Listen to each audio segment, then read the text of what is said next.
Cape Coral City Council hosting a special meeting tonight with the topic FEMA's 50% rule. It's been a major issue for so many people looking to rebuild after Hurricane Ian. Thank you for joining us. For Fox 4 News at 10, I'm Chris Earl. And I'm Nadine Yanis. A lot of layers to navigate through here. Tonight, the council approved a new measure that will make it easier for those rebuilding in Cape Coral tonight. Fox 4's Calvin Lewis was at the meeting, joining us from the newsroom to go through some of this. And Calvin, take us through what we know now about this new ordinance.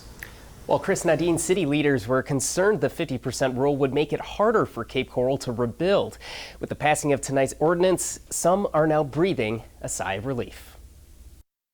We were flooded and we had substantial wind damage. Like so many who lived through Hurricane Ian, That's my property. John Malili was planning to rebuild his home. It became apparent to us that the amount of damage that the insurance companies said my home experienced, that we would be definitely affected. Affected by FEMA's 50% rule, which made it hard for much of Cape Coral to rebuild.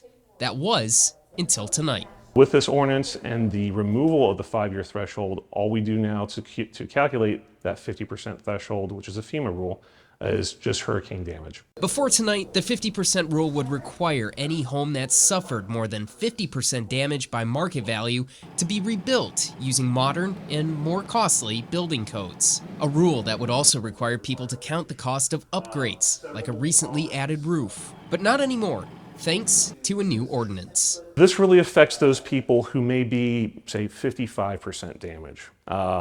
And what tipped them over that 50% was the fact that they had to build a new roof because the insurance company required them to do that 2 years ago. To put that in perspective, the city says they have more than 23,000 re-roofs in the last 5 years on record. Homes that will no longer count to that 50% value. Something that could affect homeowners' decisions, like Malili, to rebuild and stay. We've decided that we are going to stay. We like Cape Coral. We are going to convert our first floor into parking and into storage, and we're planning to build a second floor.